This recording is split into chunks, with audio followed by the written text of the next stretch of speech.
Podcast. I'm Charlie Sykes. It is January 20th, 2023, which means that we are 2 years to the day from that moment when Donald Trump walked out of the White House and got into the helicopter and said, hey, have a nice life.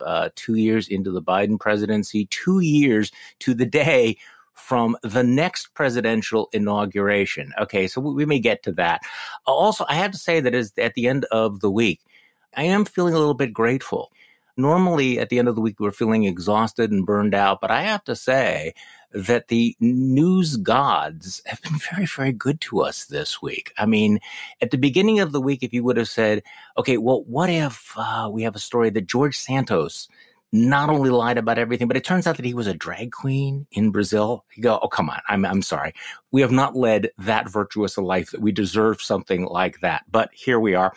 Obviously, we're also at the precipice of a debt ceiling fiasco catastrophe, but I'm thinking about that as for next week, but we are going to be talking about that. Also, Bulwark podcast featured in the big time yesterday, and this is just a warning to all of our guests that the microphone is in fact on, in case there was any doubt about this. So Adam Kinzinger was on the podcast a week ago, and he was on Stephen Colbert last night. And Stephen played a cut from what he described as a podcast. It is the Bulwark podcast, but this is how it went. And so watching him have to struggle a little bit, yeah, I'd say there was a little part of me that kind of enjoyed that. Yeah. And you have never been that soft-spoken. You speak your mind. You're pretty frank. But you recently, I think this was just last week, you said this on a podcast. You had some choice words about the new speaker, Jim. Kevin's a piece of and let's just be honest about this, because he will say whatever he needs to say to stay in power. I'm not even saying that gratuitously to be mean to him. It's just a fact.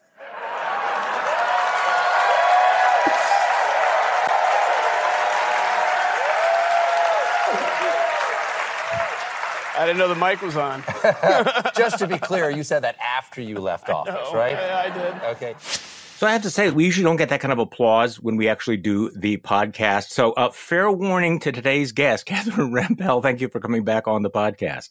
My pleasure. Thanks for having me. Catherine is a syndicated opinion columnist at The Washington Post. She is also an economic and political commentator for CNN, a special correspondent for PBS's NewsHour.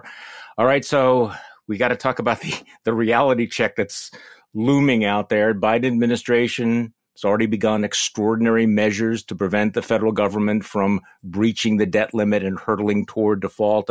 Treasury Secretary Janet Yellen is saying that officials are going to change certain federal investments to preserve the nation's credit until summer.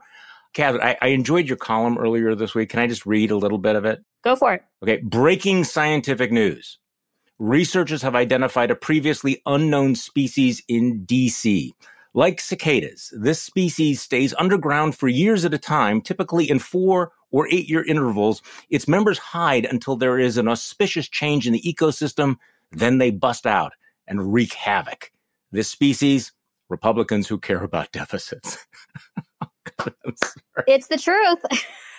Catherine, it is amazing watching all of these born-again deficit hawks. So can we just give a little bit of reality check about all the Republicans who are saying we have to take dramatic efforts because we care so deeply about the debt? Yes. The actual fiscal track record of Republicans seems to have been somewhat memory holed by much of the media at this point. So just to recap, under former President Donald Trump, in his first basically 3 years, he signed into law new debt totaling $4.7 trillion. By new debt, I mean debt above and beyond what the government was already kind of on track to borrow. And those listening might assume that that was all tax cuts, because obviously, despite the claims that tax cuts pay for themselves, the Trump tax cuts, the Tax Cuts and Jobs Act from 2017 did not pay for itself. But in fact, only about half of that new debt signed into law in his first 3 years was from tax cuts. The other half was from additional spending. And the reason why I'm saying 3 years rather than 4 is that none of this takes into account COVID-related spending. If you add in the additional emergency measures, fiscal relief, fiscal stimulus passed after COVID hit, it's several $1 trillion higher. But, I put that in a different category because there was this global emergency. The other stuff we're talking about, despite alleged concern for fiscal responsibility, was, as the economy was good. And for some reason, very few Republicans decided to raise their voices and complain about the fiscal profligacy of Congress when Republicans were in charge, and particularly when Donald Trump, who himself, those listening may recall, said something like, "I love debt." Well, he was the king of debt, right? Didn't he describe him and say, "Yeah, I am the king of debt"? Yes. So in a way, we should not have forgotten this, and yet somehow we have. And I just find it very frustrating that Republicans are kind of taken at their word when they go on these cable news shows and complain about their very serious concerns over federal debt, federal deficits, and that's why we need to hold the debt ceiling hostage. We can get into whether holding the debt ceiling hostage would actually remedy any of these things. I think, in fact, it would make it much worse. But, if you want to ask about their motivation, I think it is incredibly questionable, and yet they get very little pushback about it, which I find very frustrating. And as you pointed out, the debt limit was raised several times with very little fuss and none of these, make or break conditions, right? They voted to go along with all of this. It was not an issue before the election. Correct. It was not an issue while Trump was president. And it should not have been. It should not have been then. It should not have been now. The problem is that it's a really confusing concept, the debt limit, because it sounds like you're talking about taking actions to create new debt, to authorize new spending or new tax cuts. That's not what it's about. It's a backward-looking thing. It's basically the debt limit is about paying off bills that Congress has passed, have already authorized through their past spending and tax decisions, which is not an intuitive thing. Why does this happen? Why do they need to go through this extra step of raising the debt limit when they've already made choices that will increase the debt? It's not intuitive. It's very opaque. And that's part of the reason why demagogues are able to take advantage of it when it suits them. When it's helpful to complain about the debt, they can be like, "Oh, we got to do this thing." But really, it's completely separate. It's like taking an unrelated hostage. I wrote something recently saying if Republicans threatened to blow up the Washington Monument unless Social Security cuts went through, everybody would be like, well, obviously you don't negotiate on those terms. Reasonable for Biden to say we're not going to negotiate with terrorists. That's basically what's happening here. But it sounds like, oh, well, it's not the Washington Monument. It's the debt ceiling. That seems like it's related. It's not. It's not. It's really not. I'm reminded again what terrible public policy it is that we actually have to vote to raise the debt ceiling. It is completely artificial. It is a self-inflicted, act of hostage taking. Your thoughts on this? We've been doing this, since 1917, that we have to have these votes. Normally, in normal times, it's just sort of ritualistic and they just go ahead with it. But the fact that you spend the money, you borrow the money, but then you have this law that requires you to have a vote that empowers the most reckless members of Congress to hold the entire economy hostage. The whole exercise seems pointless to me. What do you think? Yeah, it is pointless. Whatever purpose it once served, which as I understand it, and maybe historians out there can correct me, but my understanding is that the debt limit was initially created to make it easier, in fact, for government to borrow. Because I think while we were engaged in war, it was kind of annoying that Congress had to pass a law authorizing specific denominations of debt. You can sell this many treasury bills and this many bonds or whatever. And I said, whatever, we're just going to let the executive branch decide how it wants to raise this debt and they can do it. And it was, at the time, the intention was to have fewer frictions, I guess, to make it easier for, again, Uncle Sam to pay off on debts already legally owed by borrowing. And now it's this vestigial thing that serves no purpose except to occasionally be held hostage. And this is why most other countries do not have an additional vote that needs to go through to confirm the borrowing decisions that have already been made. Again, it makes no sense. It only exists so that there can be these periodic brinksmanship crises and extortion. essentially. And I've been advocating, among others, for years that we should just get rid of it. Unfortunately, nobody listens to me. So there you go. Okay, we're also now hearing from folks who are saying, look, don't sweat this. It's not as bad as it sounds. I was actually on a show yesterday right after, former Senator Pat Toomey, who's one of the quote unquote grown-ups in the Republican Party. He says, no. If we, don't, extend the debt ceiling, it's not going to lead to default. It's, everybody needs to calm down about this. His argument was that the Treasury Department can continue to pay the interest on the debts by just moving money around. It would be a conscious decision to default on the debt. And there's more than enough tax revenue flowing in to pay the interest payment. So I want to get your take on this. How alarmed should we be by this? Because we're going to get a lot of spin, particularly from Republicans in the House, that we are not terrorists. We're not actually blowing up the economy. This is manageable. So where should our freak out meter be? No, I think this is very Pollyannish, the idea that it'll be super easy for Treasury to prioritize payments. And, Treasury can just decide, okay, we're going to pay off the bondholders, but we're not going to pay off the food stamp recipients or whatever. I mean, first of all, that's not how it should work. Like, if Congress has made a promise to pay military members' salaries or hospitals that treat Medicare and Medicaid patients or whatever, like, they should make good on those debts. But in practice, I'm not even sure that they could decide. Certainly when the Obama administration looked into this, because again, we've been through similar crises before, they determined that it was not feasible. But even if it were, I still think it can lead to mass financial market chaos because we still look like a basket case. We look like a country that can't keep its fiscal house in order, that cannot make good on its IOUs. Maybe we make good on the IOUs to the bondholders if you think it's practical to prioritize the bondholders. But, we still don't look super reliable. And you may not have as much of a blow up as you would if we defaulted on everyone simultaneously rather than only some people. But it's still not good.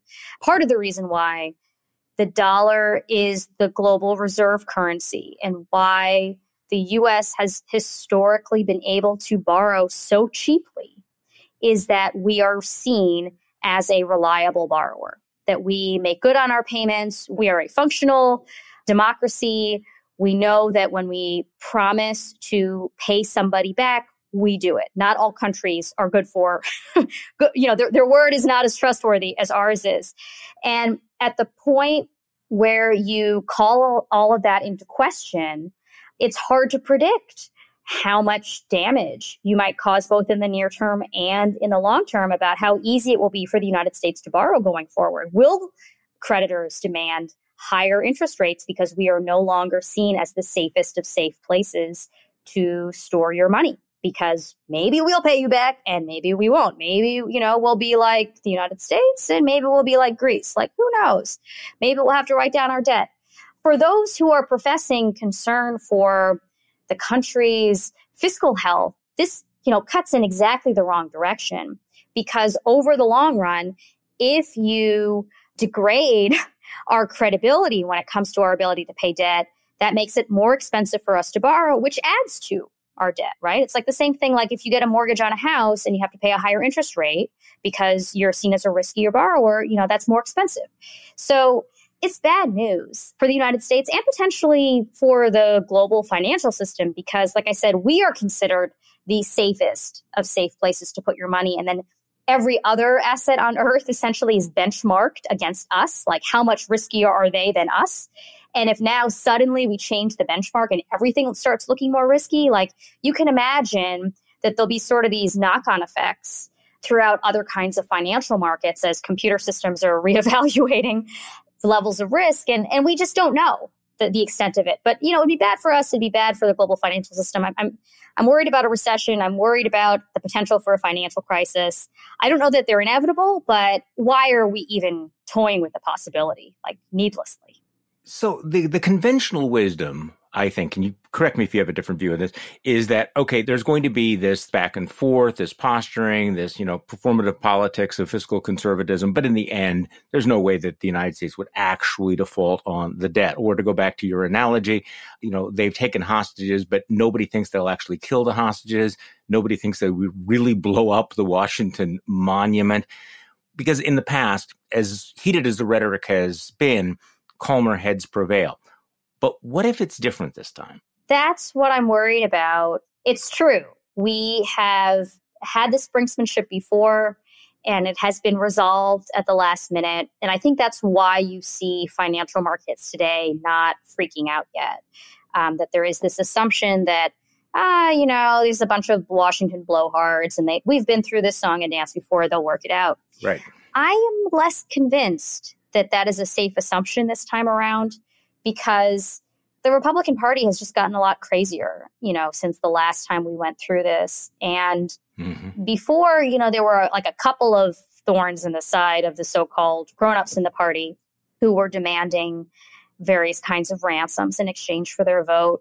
Now there are a lot more of those people. And beyond that, we've already seen that McCarthy struggles to lead his caucus. In fact, went through however many, 15 votes or whatever it was, to become the leader. He's better at following the caucus than leading it, right? Right. And this is a really difficult exercise of having to herd all of the cats. And some of these cats are like psychotic cats, they're feral cats, whatever analogy you want to use. He's going to have to herd all of these cats to get them to not accidentally blow up the global financial system. And I am less convinced that that's a sure bet this time around than it was in the past. I hope, several months from now, if somebody comes back and listens to this podcast, they'll be like, oh, she was too alarmist, nothing to worry about. That would be great. I would love to be, in retrospect, seen as too pessimistic about this. But I'm really worried that without financial markets freaking out, in a sense, lawmakers are not getting the signal that they need in order to get this done. And, there's this alternate legislative route called the discharge petition that is supposed to be this is the plan B, in case good luck with that. In case things go to hell. That's the other way we can raise the debt limit. I won't get into all of the rigmarole of that, but it is a really time-consuming process if that is their backup plan, and they would kind of need to start on it now. Right now. So again, without these signals from the market, without, more widespread sounding of the alarm that this stuff needs to get done, I'm not sure they'll have time to get it done. And we don't want to be in the situation. I mean, this is the problem with Kevin McCarthy. Kevin McCarthy is, to go back to your analogy, he is surrounded by psychotic feral cats. And so far it's been, nice kitty, can I give you some more milk? The moment that he sits in a room with Joe Biden and with Mitch McConnell and Chuck Schumer and comes up with a compromise, those psychotic feral cats are going to eat his face. Yeah. This metaphor is getting even more graphic. I love it. Well, it is. Think about it. This is the problem. He's created this scenario where the psychotic feral cats know they're in charge. They know they own Kevin McCarthy. They are not going to go along with any sort of a compromise, and they will be all over him the moment he compromises. So this is why this might not be the same as in the past. And the markets at some point are going to go, okay, wait, let me open up the newspaper and look at who the faces of this Republican Party are right now, and whether I really want to trust my livelihood and the future of the economy on the good judgment of Marjorie Taylor Greene, Matt Gaetz, and George Santos. Yeah, I don't know.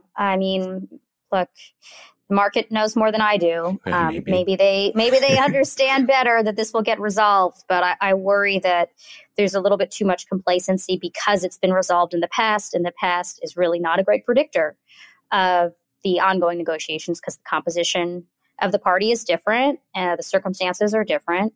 My other frustration with the way a lot of this stuff has been covered in the media, because, I understand, like I said, the debt ceiling is not intuitive. It doesn't make a lot of sense. I get why the general public is confused about what it does and doesn't do. I feel like there should be a different standard for those of us in the media whose job it is to understand this, archaic stuff. But, one frustration that I've also had is that I feel like Republicans have been kind of laying the groundwork to blame Democrats. if we default on our debt, because there's this narrative like, oh, well, Democrats just need to negotiate. Why won't they come to the table and negotiate? Biden is being unreasonable by not negotiating. And it's like, no. This is what I wanted to go on this, because the big question now is, should the Biden White House and the Democrats sit down and negotiate on some of these spending programs, including the entitlement programs? I mean, there's going to be a lot of people who go, well, wait, it's a divided government. Shouldn't you show good faith by negotiating? Well, I think they should negotiate over the budget. That's what always happens, right? That Congress controls power of the purse, and then the president has to sign or not sign the budget. And yes, they should be obligated to do that. And look, don't get me wrong. I actually do think that the United States has major long-term fiscal challenges, including related to entitlements, the structure of the entitlement system and the aging of the population. There will be a point when those trust funds run out of money, and we need to figure out some sort of changes. You could do it on the tax side, you could do it on the benefit side. There's many iterations of fixes that you could come up with, most of which are not popular, which is why they haven't been attempted. But that does need to happen. My beef with all of this is that you can have those grown-up negotiations without simultaneously holding a gun to the head of the global financial system. I would love to see lawmakers and the president talking seriously about some more sustainable path for certain government programs. That would include, of course, changing the tax code probably in ways that Republicans are not happy about, and changing some spending in ways that Democrats are not happy about. I would love to see that. The problem is it shouldn't be done in the context of, well, if we don't come up with a solution in the next 2 months or whatever, we're going to have a global financial crisis. These are independent things. Every year, Congress is supposed to pass a budget. Every year, they have the opportunity to make changes to both discretionary spending, those are like the annual appropriations, as well as mandatory spending, these longer-term programs that are set by formula, like Medicare or food stamps or whatever. So they have the opportunity to do this. Again, they chose not to do it when Republicans had unified control of government, surprisingly enough, rather than, figure out how to make the Medicare system whole for perpetuity or whatever. They decided to pass a bunch of tax cuts. And that was their prerogative. Fine. I didn't agree with it at the time. But how do you then turn around and say, well, okay, we didn't want to do all these unpopular things when we had the power to do them. But now that the other guy's in office and will take the blame for doing these unpopular things, we're going to do them. And if it doesn't happen in the next few months, then we're going to have a global financial crisis.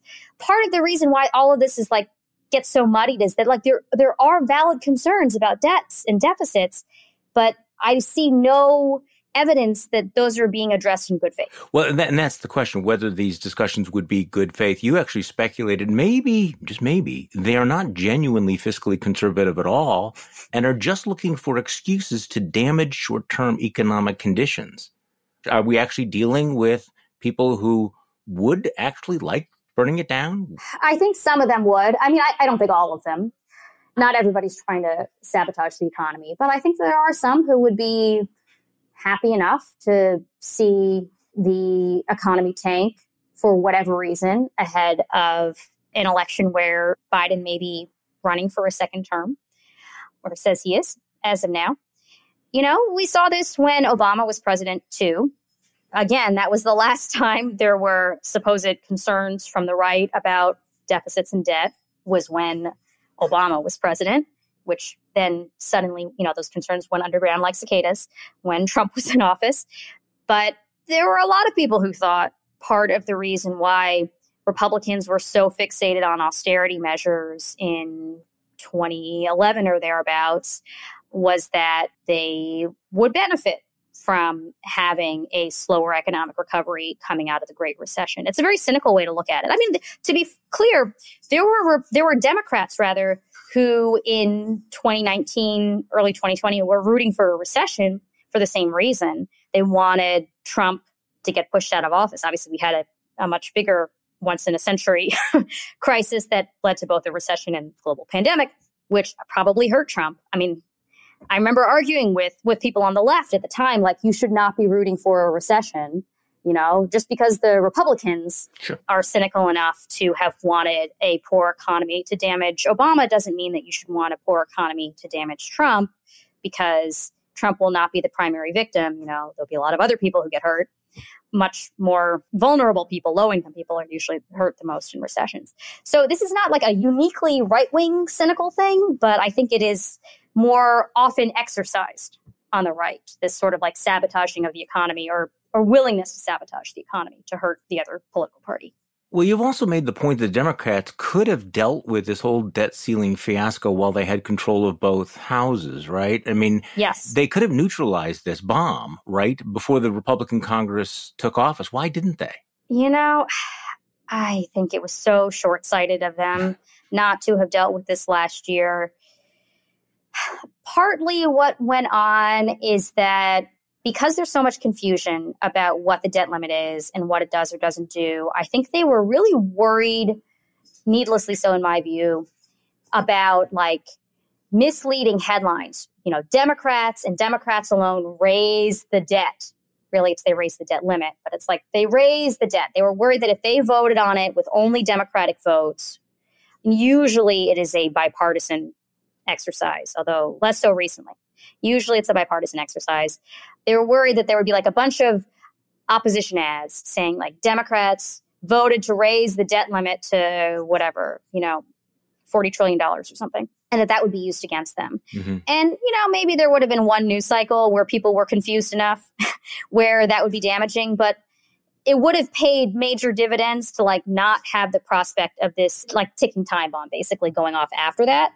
So I think it was partly that. And then they could have done it in theory in the lame duck, but if they were going to do it with Democratic only votes, they would have to use this special process called reconciliation, which is really time consuming. And they had a lot of other stuff that they had left to get done during the lame duck. So they kind of would have had to have chosen, this is what I was told, that they would have had to have chosen between doing the one thing, dealing with a debt limit, or all the other stuff they had to do. And now they could have done it earlier in the year, but whatever. Yeah. But I mean, they couldn't have rolled it into the omnibus bill. I mean, one of the reasons why they passed that omnibus bill with Mitch McConnell's agreement was because they knew that if they didn't get a lot of things done, like, for example, the funding of Ukraine, that it might hit this Kevin McCarthy roadblock. So they did anticipate that there was going to be a certain amount of fiscal chaos and gridlock when it came to spending. Yeah, I mean, look, I think it was very short-sighted of them. And at the time, I remember thinking it felt like one of those horror movie tropes, where you like see the victim going into the spooky basement and you're like shouting at the screen, don't go down there. The guy has like a machete and he's going to kill you. And you're like, you idiot. Why are you walking into this trap? And, on the one hand, it's like very disappointing and, in my view, short-sighted and dumb that Democrats didn't deal with this. On the other hand, it's like, well, who is more to blame? Is it like the victim going into the basement or the guy holding the machete? And and I would say like the maniac holding the machete is more to blame. But, I don't want to victim blame too much. But yes, Democrats definitely had the opportunity to neutralize this and did not. Let's just remember who's holding the machete. Yes. Or the time bomb, whatever weapon, the feral cat. I'm getting. I want to go the psychotic metaphors. Feral cats with machetes. Yes, exactly. I want to stick with that. Okay, so you had a piece.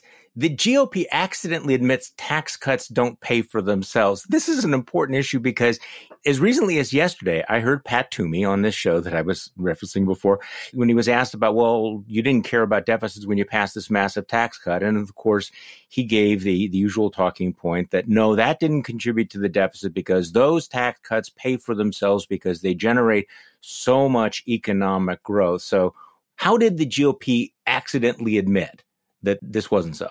Well, in their rules package, talk about like arcane stuff in the legislature that most people will not pay attention to, but journalists should. In the rules package that just passed in the House, it did a bunch of things that did get some attention, including like making it easier to boot Kevin McCarthy and kind of gutting the House Ethics Office and stuff like that. Did this other less advertised thing where they basically changed how they treat tax cuts versus spending. They said that if there is additional mandatory spending, It has to be paid for by cuts to other spending, cannot be paid for by raising revenue through taxes, which is not historically how it had been working. Again, this idea of fiscal conservatism, stuff should be paid for. If you're going to spend an extra dollar here, you need to either raise an extra dollar to offset that or cut a dollar somewhere else so that you're not growing the debt any more than it already is. So the new rules package said, no, you can't offset new costs with higher revenue. Beyond that, if you raise deficits by cutting taxes, that doesn't need to be paid for either at all. So spending increases have to be paid for. Tax cuts don't have to be paid for. And the reason why this is like a tacit admission of something interesting is that why would you need to say tax cuts don't have to be paid for if you believe they always pay for themselves? Like, there should be no circumstance in which this is relevant if it is in fact the case that tax cuts pay for themselves through additional economic growth. In fact, they're saying that they don't. Well, this is wonky, but it's really significant because, so they've changed the rules so the tax cuts do not need to be offset with any sort of savings or spending cuts in the budget. So as you wrote, they can add trillions to the debt, no problem, through tax cuts. I mean, they just have laid this out. This is a very different approach to fiscal conservatism. It used to be, pay as you go or make sure that everything is offset. Now they're essentially saying, screw it. They're not even pretending. They're not even pretending that these things pay for themselves because they're saying we don't care whether they pay for themselves or not. And they did some other under the radar stuff too, like in order to raise tax rates, they have to have, I forget what it was, a 3/5 majority vote or something like that rather than a simple majority. So basically, they've made it easier to cut taxes. They've made it harder to raise taxes, and they've made it a lot harder to increase spending. Which, look, if you're a fiscal conservative, I guess I understand why you may want to have some obstacles to raising spending. I don't know why that wouldn't apply for tax cuts. But if we have a recession this year, which is possible, there's a relatively high likelihood of it. I don't think it's inevitable, but I think it is quite possible, even if we don't have a debt ceiling blow up. There might be circumstances in which it would be very helpful for Congress to step in and provide some sort of stimulus or relief, as they historically have done when there is a recession. Usually there's some temporary additional spending to, make unemployment benefits more generous or whatever. And now by putting these rules into place, they have made it harder to respond to poor macroeconomic conditions. They can waive the rules if they really want to. That's how you end up getting deficits higher every year because they do something to, get around their own rules, even when they have PAYGO in place, as they historically have. But, it's an extra obstacle. And I think that this shows what their priorities are. Their priorities are making it easier to cut taxes, particularly for their wealthier donors and corporations, and making it harder to provide support for lower income, middle income people, even when there's an emergency. Let's talk about how difficult it is to predict the future, though. And I know this is something that you talk about a lot. And I was reflecting on the fact that it is the 2-year anniversary of the end of the Trump presidency and the inauguration of Joe Biden. I think we can all remember that day, January 20th, 2021. So play with me on this one. That on that day, if we were asked to predict the next 2 years, we would have gotten a lot wrong, wouldn't we? I'm trying to think about what I expected back then versus what actually happened. And I think my biggest surprise would be the continued political durability of Donald Trump, that Donald Trump would still be a major factor, even after his defeat, his disgrace, the impeachment, the second impeachment, January 6th. So that would have been a surprise. I think I also would have been somewhat surprised by the legislative successes of Joe Biden. But I wouldn't have anticipated, the way the pandemic would have played out, and certainly would have not have anticipated some of the things that happened with the economy. So what do you think? Let's put you back, 2 years ago to today. If you were looking ahead, what do you think you saw coming and what surprised you? There were a lot of things that turned out very differently than I think I would have expected. You mentioned Trump's enduring influence over his party. It did seem like there was yet another chance for the fever to break, and it didn't. After January 6th, there were a number of Republicans who came out against him and then quickly got cold feet, I guess. That has been disappointing. Mm-hmm. Biden came into office with these grand plans for expanding the safety net. I actually thought more of that was going to get through. There's a lot of stuff that's on the Democratic wish list that actually is pretty popular. Things like paid leave or expanding child care, for example. And it's been disappointing that didn't get through. But there have been a lot of bipartisan wins that I also did not anticipate, on infrastructure, on semiconductors, among other things. So, there were legislative successes, not necessarily in the areas that I expected. On the economy, I think very few people, myself included, anticipated, well, first of all, the persistence of the pandemic, that we would get these additional variants and that the pandemic would continue, even after because remember, early in 2021, if my timeline is right, that's when people were getting vaccines for the first time. I think the first vaccinations happened at the end of 2020 while Trump was still in office. And so it looked like the light was at the end of the tunnel and we were going to have this glorious reopening. And Hot Joe summer of 2021. Right. And, the economy was hot for a number of reasons, but we still had these ongoing drags from the pandemic, and that plus fiscal and monetary policy obviously contributed to inflationary pressures, which I did not see coming early 2021. And I think probably most people who follow the economy were not anticipating either. So that has been obviously a much bigger challenge to deal with. And again, some of that is beyond the control of policymakers. Some of it, I think, was mistakes made by policymakers. But that has obviously weighed on the American psyche for the last couple of years. And maybe inflation, it does look like inflation has peaked, I hope. It's still too high. It's still, I think, is weighing on consumer sentiment and things like that. Mm-hmm. But that was something that I did not anticipate and that has shaped much of what the administration has been able to do in the last couple of years. So as of now, do you anticipate that we'll have a recession this year or next? I have found making definitive predictions is a very dangerous game. I think the chances of recession are much higher this year than they are usually. If you look at surveys of economists, I think the recent Wall Street Journal survey, more than half of economists were expecting some sort of mild recession this year. Maybe it was 60%, might have been less. I think there's a high risk of it. I don't think it's inevitable. I think the inflation numbers have come in much better than expected in the last couple of months, and that gives me hope that maybe we can avoid a recession, because if the inflation numbers had been really bad, then the Fed would have to tighten even more, and that's what ultimately would probably push us into a downturn. Mm-hmm. Maybe we're in a state where the Fed can keep raising rates, but not quite as aggressively, and we get that coveted, what they call the soft landing. It's like you get rid of the inflation without putting a lot of people out of work. That would be ideal. I don't know that we're going to get there, and I don't think we should be planning on the assumption that good outcome will result. I hope we get the good outcome of the soft landing, no recession. But I think that policymakers should be preparing for the worst just in case. And so that means things like not tying your hands so that you can't pass stimulus if you need to pass stimulus, like we were just talking about. That means things like if you're a state policymaker, probably not giving away your big budget surplus that you currently have in the form of tax cuts right now, because you might need that for a rainy day if the rainy day is around the corner.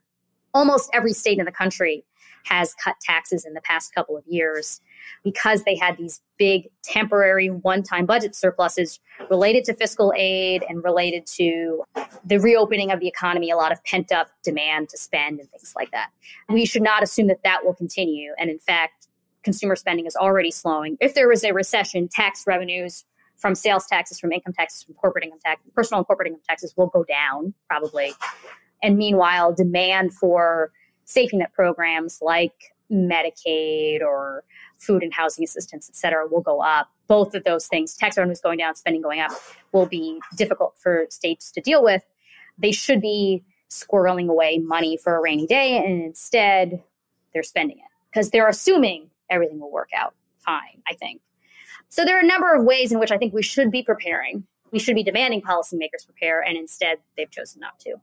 And I think we're going to see that kind of choice for some time now. Catherine Rampell is a syndicated opinion columnist of the Washington Post, also an economic and political commentator for CNN, and a special correspondent for the PBS NewsHour. Catherine, thank you so much for coming back on the podcast. Appreciated it very much. Thanks for having me. And thank you all for listening to this weekend's Bulwark.